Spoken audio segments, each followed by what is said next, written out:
రాష్ట్రంలో అసైన్డ్ భూములపై సంచార జాతులకు యాజమాన్య హక్కులను కల్పిస్తామన్న గత ప్రభుత్వం అమలు చేయలేదన్నారు South India JAC chairman Vinod Kumar. Congress అధికారంలోకి వచ్చిన ఏడాదిన్నర అవుతున్నా సంచార జాతుల వారికి హక్కులు కల్పించలేదన్నారు. ఎన్నికల ముందు రాహుల్ గాంధీ హామీ ఇచ్చారని దానిని రేవంత్ సర్కార్ అమలు చేయాలని డిమాండ్ చేశారు గాలి వినోద్ కుమార్.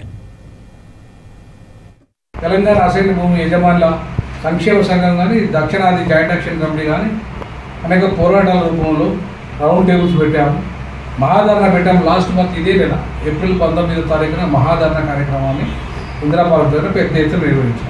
కానీ ఇంతవరకు ప్రభుత్వం స్పందించలేదు. ఒక బీజేపీ నాయకుడు మొత్తం 100 ఎకరాలకు పైగా భూమి కబ్జా చేస్తే ఎందుకు మాట్లాడుతున్నాడు? అసైన్డ్ భూముల పేదల భూములైనా ముఖ్యమంత్రి గారు అసలు దాని మీద ఏమాత్రం ఒక మాట మాట్లాడు. మరి ఈ విషయంలో రాహుల్ గాంధీ గారిని మేము డిమాండ్ చేస్తామన్నాం. మీరైతే రాహుల్ గాంధీ గారు మీ మీద మాకు నమ్మకం ఉంది, ఎందుకంటే మీ నాన్న ఇచ్చిన భూమి అది, పేదల కోసం మీరు పనిచేస్తున్నారు. మరి ఇదే పేదలు మీకు కనబడతలేదా? మీరు ఇచ్చిన హామీ నిలబెట్టాలని సంవత్సరాల కాలంగా మాట్లాడు. కాబట్టి ఈ పేదల భూములకు వెంటనే యాజమాన్య హక్కులు కల్పించి వాళ్ళకు దాన్ని డెవలప్ చేసుకునే హక్కు కల్పించాలి.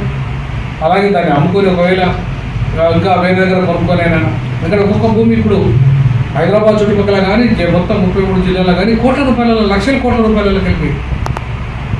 కాబట్టి అంతంత ఖరీదైన భూమి ఇవాళ మొత్తం కబ్జాదారుల చేతులకు వెళ్ళిపోయింది. కాబట్టి తిరిగి వాళ్ళకి పేదలకు యజమాని హక్కులు కల్పించి వాళ్ళను ఇప్పుడు కోటీశ్వరులు చేస్తా అంటాడు. 1,00,000 మంది, 1,00,00,000 మహిళలను కోటీశ్వరులు చేస్తా అంటాడు కదా.